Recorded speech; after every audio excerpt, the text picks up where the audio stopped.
É isso aí, galera! E estamos chegando para mais uma videoaula. E a aula de hoje será sobre pteridófitas. Eu sou o professor Billy Paul e este é o seu canal de Ciências Biológicas e Autodesenvolvimento. E após a vinheta, estudo das pteridófitas com você. Vem comigo!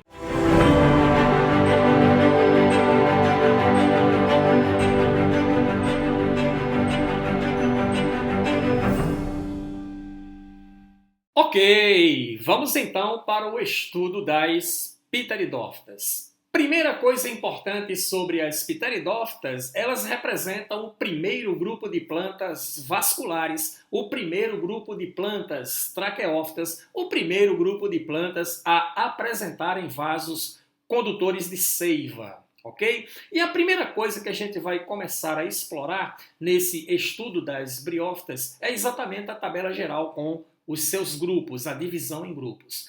A divisão em grupos não é uma coisa muito explorada em provas, não é o mais importante sobre o estudo de qualquer planta. O mais importante está nas suas características gerais e está no aspecto reprodutivo. Mas por uma questão de didática, vamos analisar quais são os representantes marcantes desse grupo de plantas, tá? Que corresponde, repito, às primeiras plantas traqueófitas que apresentam vasos condutores de seiva.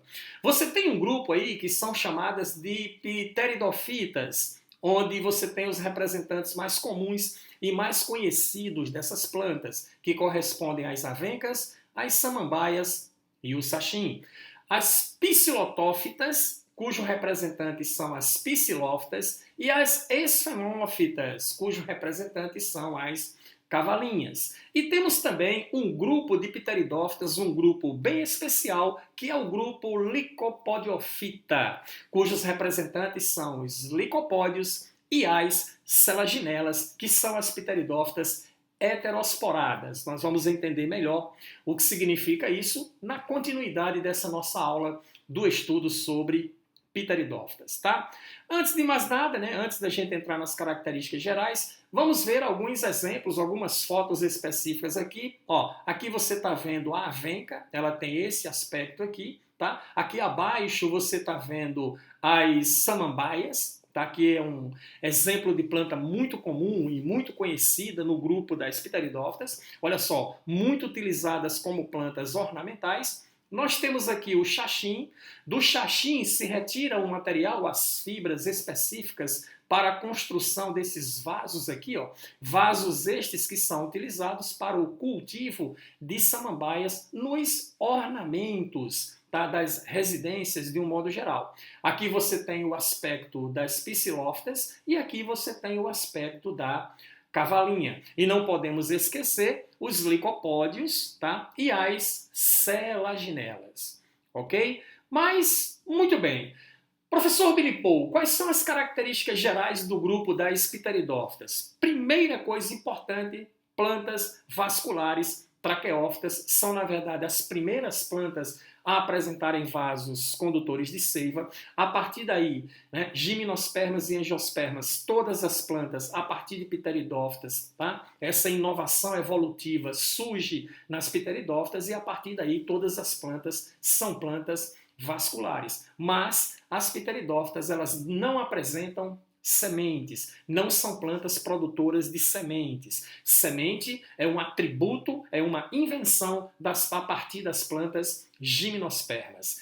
As pteridófitas são também acifonógamas. O que isso quer dizer? Não apresentam tubo polínico. Tubo polínico este que aparece a partir das plantas gimnospermas e é o que tornou as gimnospermas e as angiospermas independentes da água para o processo de fecundação, coisa que ainda não acontece nas plantas pteridófitas que continuam sendo hidrodependentes, que precisam ter arquegônios cheios de água para que os anterídeos possam se deslocar por natação no seu interior, fecundando então a oosfera. Não diferente das briófitas, que também funcionam da mesma forma. São plantas criptógamas que apresentam órgãos sexuais ocultos, o termo criptos significa oculto, tá? Anterídeos e arquegônios, que são os respectivos órgãos masculinos e femininos em briófitas e pteridófitas, não são estruturas de visibilidade clara,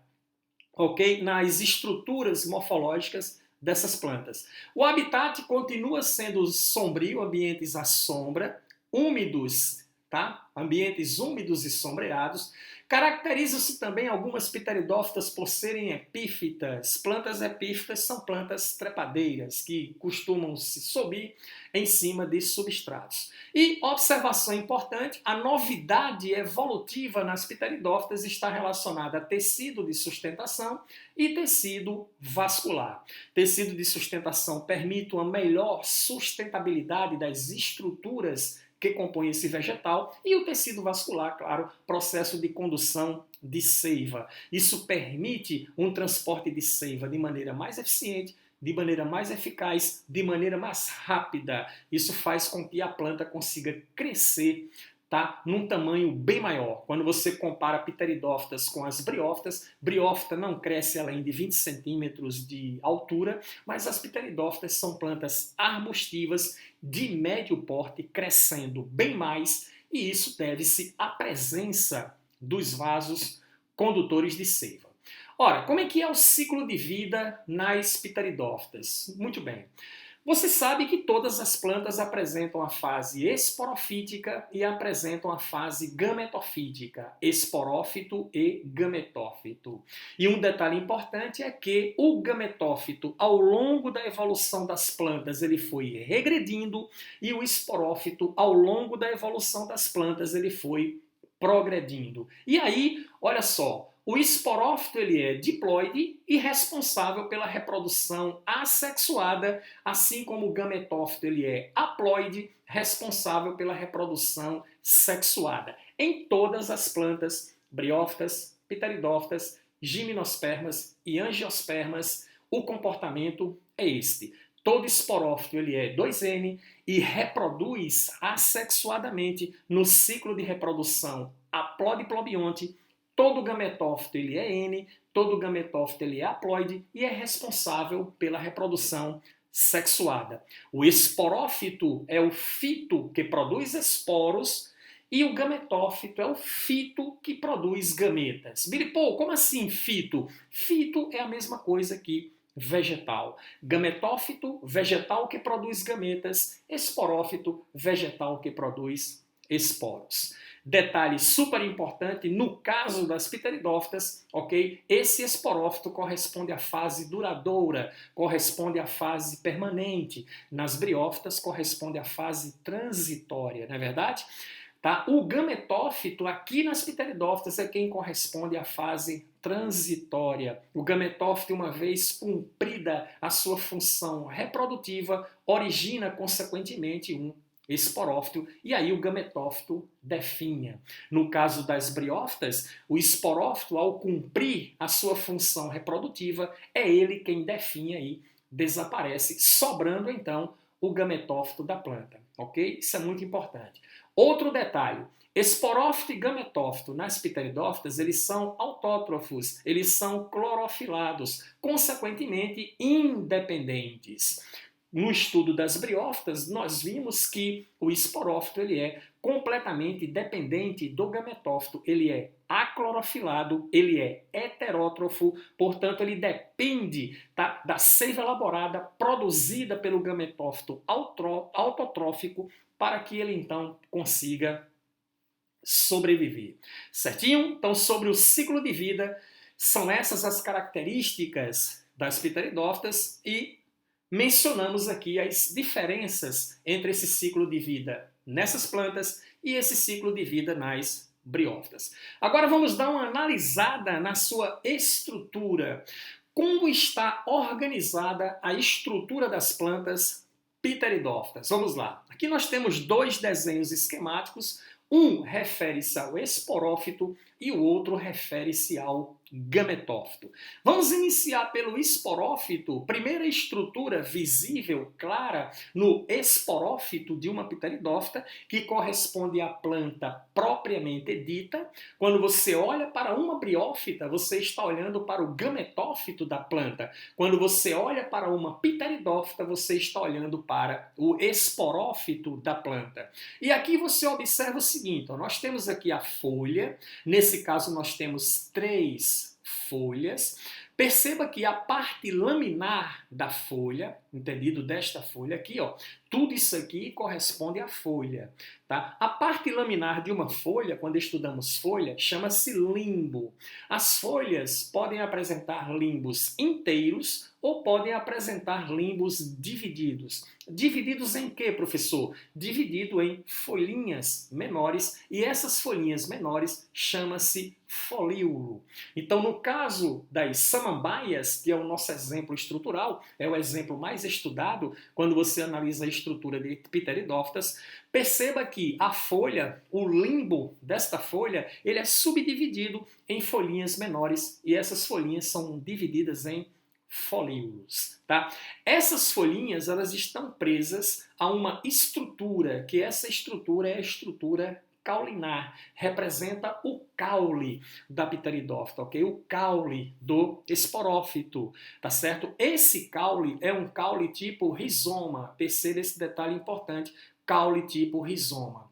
Billy Paul, o que significa dizer caule tipo rizoma? Caule tipo rizoma é caule subterrâneo, é caule que fica embaixo da terra. Nem sempre o caule de uma planta ele é aéreo. Existem plantas que têm caule embaixo da terra, tem caule enterrado, chama-se caule tipo rizoma, tá certo? Ok, uma outra planta muito conhecida que tem caule tipo rizoma é a bananeira. A bananeira, o seu caule também é enterrado, também está embaixo da terra, caracterizando o caule tipo rizoma. Aí você deve estar se perguntando, professor Billy Paul Jones, me diga uma coisa, aquele tronco cilíndrico que nós vemos na bananeira é o quê? Aquilo não é o caule da bananeira, é mais especificamente um pseudocaule, porque aquela estrutura cilíndrica na bananeira resulta, tá, de uma parte da folha que é chamado de bainha. As bainhas das diversas folhas da bananeira se enrolam, formando aquele tronco cilíndrico que dá um aspecto de caule, mas é na verdade um pseudocaule, porque faz parte da folha da bananeira. E o caule da bananeira é um caule rizoma, está embaixo da terra, beleza? A mesma coisa que acontece na planta pteridófita. Dessa parte superior deste rizoma, tá, brotam exatamente essas estruturas aqui que você está vendo. Ó. Que estruturas são essas? Chama-se báculo. Tá? O báculo nada mais é do que uma folhinha jovem que vai se desenvolvendo, que vai crescendo, que vai desabrochando até formar uma folha adulta de uma samambaia. Tá certo? Essa folha que é dividida em folíolos. E abaixo aqui, na parte de baixo do rizoma, você encontra então esses filamentos pequenos que você está vendo aqui. Todos esses filamentos aqui representam pequenas raízes.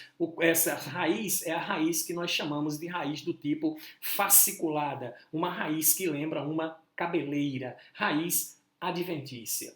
Então, essa raiz, juntamente com essa raiz fasciculada, juntamente com esse caule tipo rizoma, juntamente com essa folha que tem limbo subdividido em folíolo, representa o esporófito, a fase esporofítica da nossa samambaia. A parte do vegetal diploide 2N, ok? Responsável pela produção de esporos, beleza? Aí chegamos aqui ao gametófito. O gametófito, tá, caracteriza-se, tá? Esse gametófito, ele é chamado de protalo.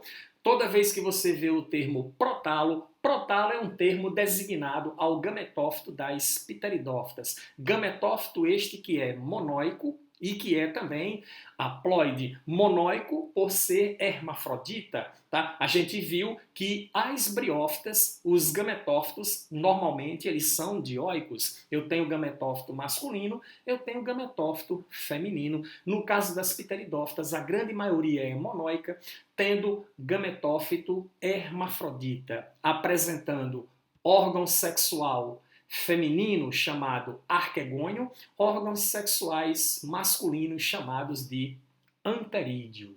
Ok? Belezinha? Billy Paul, tenho pteridófitas dioicas? Tenho. Tenho briófitas monóicas?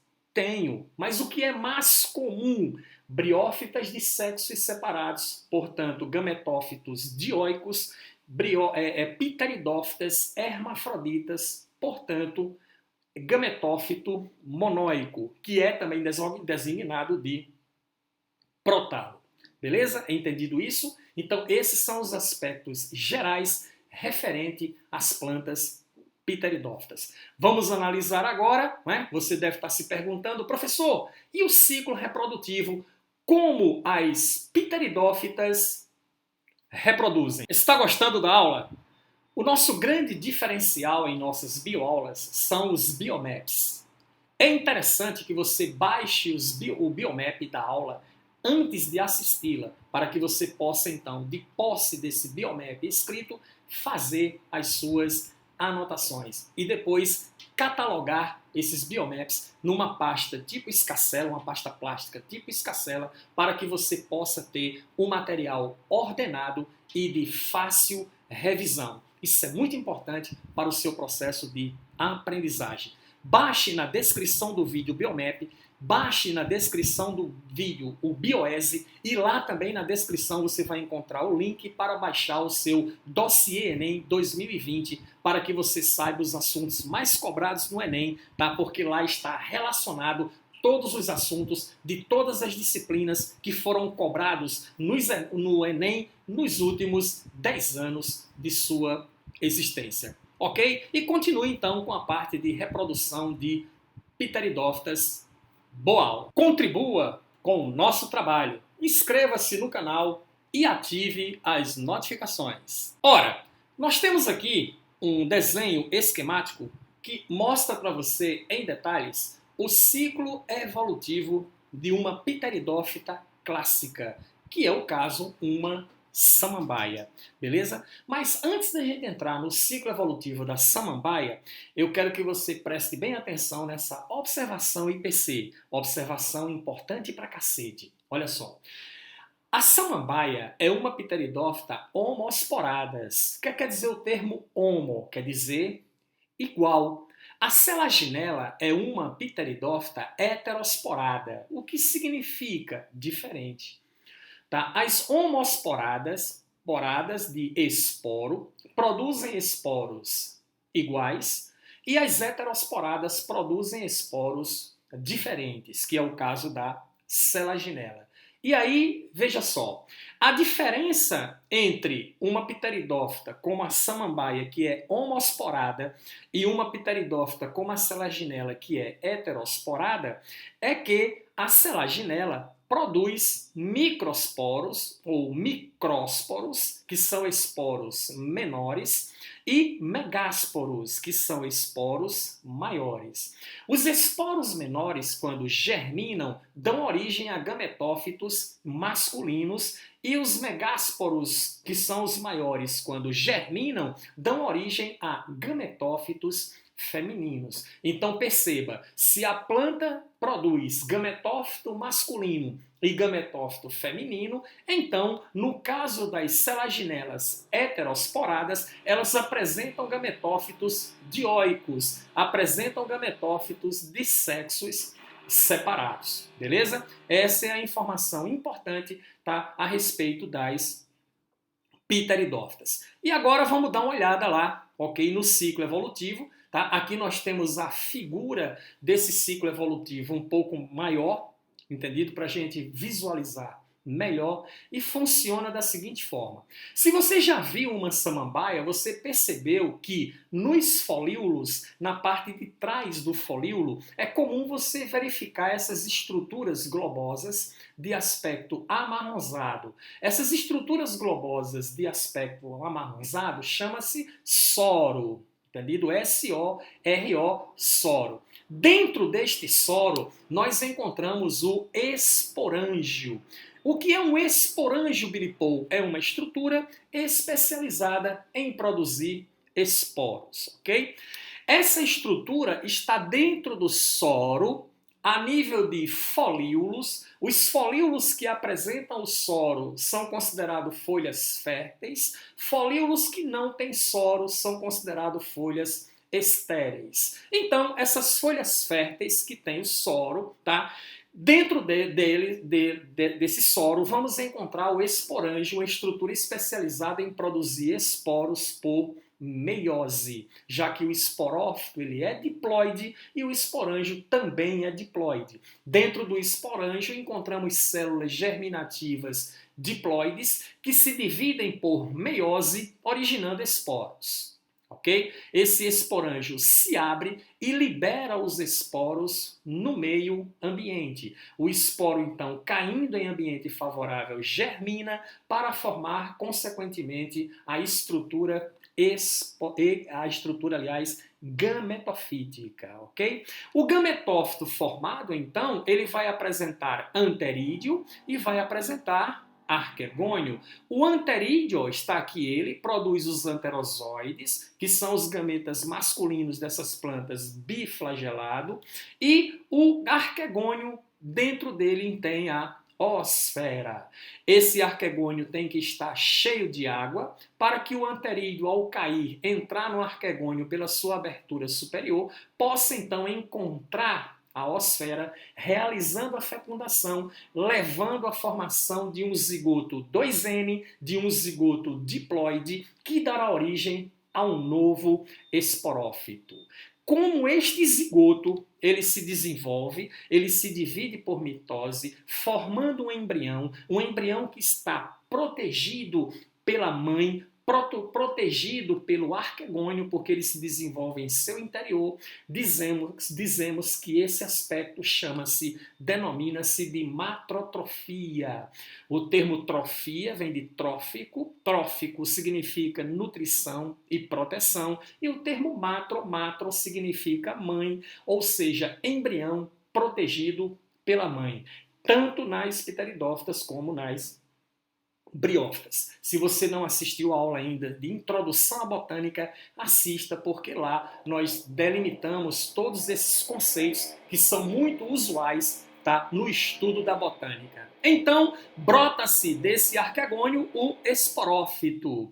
Esse esporófito, então, quando amadurecer, irá originar as folhas férteis e o processo continua.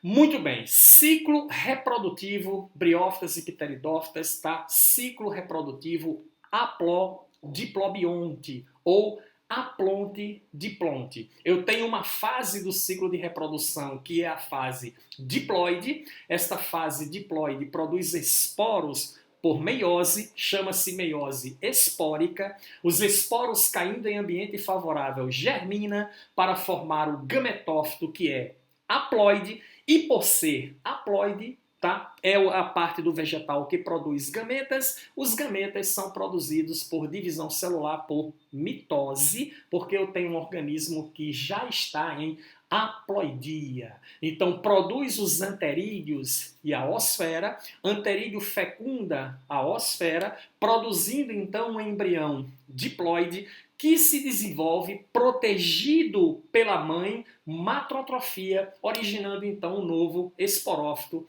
recomeçando o ciclo evolutivo dessas plantas. Ok, pessoal?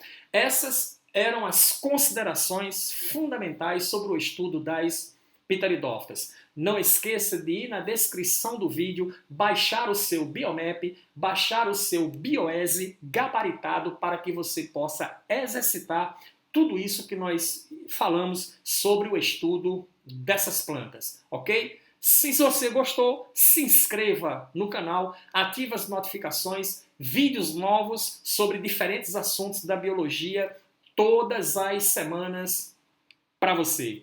Ok? Até a próxima aula. Bons estudos!